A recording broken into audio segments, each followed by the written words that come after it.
everybody. My name is Leah and I'm a tutor on Cambly.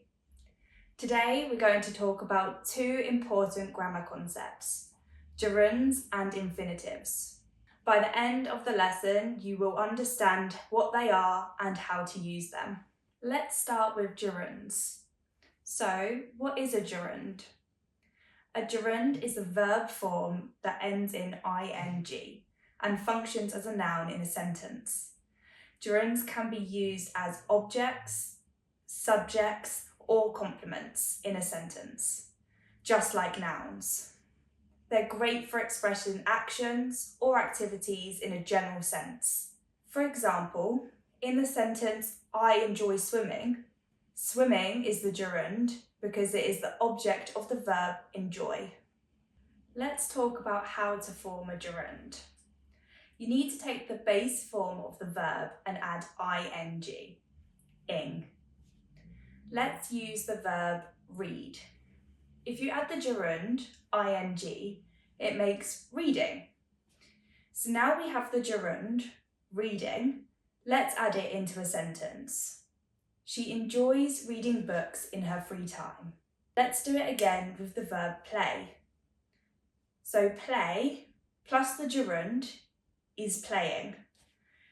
For example, they spend their weekends playing soccer at the park. There are situations where you always need to use the gerund to convey the correct meaning.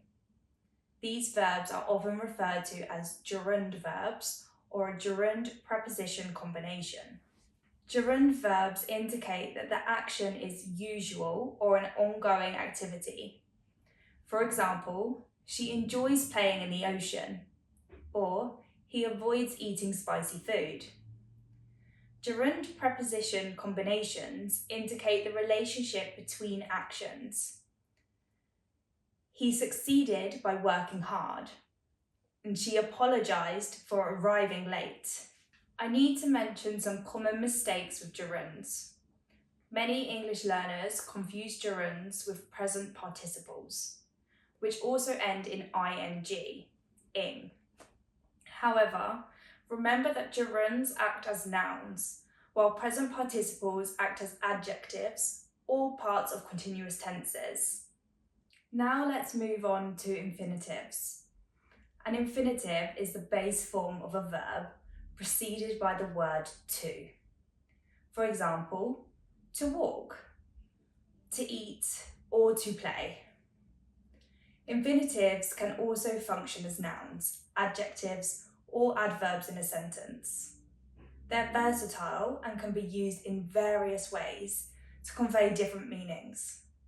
To form an infinitive, we simply add to before the base form of the verb. So to plus the base form verb. Here are some examples. If we use the verb go and add the infinitive, it becomes to go. If we use the verb play and add the infinitive, it becomes to play. Here are both infinitives in a sentence. After finishing their homework, the children decided to go to the park to play. One common mistake with infinitives is omitting the word to before the verb, especially in informal speech or writing. For example, saying I want go instead of I want to go. Another mistake is confusing when to use the infinitive form versus the gerund form after certain verbs. For instance, saying I enjoy to swim instead of I enjoy swimming. It's important to pay attention to the specific verb patterns that govern the use of infinitives. Remember, practice makes perfect, so try using gerunds and infinitives in your own sentences, and be mindful of those common errors. We hope this lesson was helpful. Comment below and let us know what other lessons you would like us to cover next.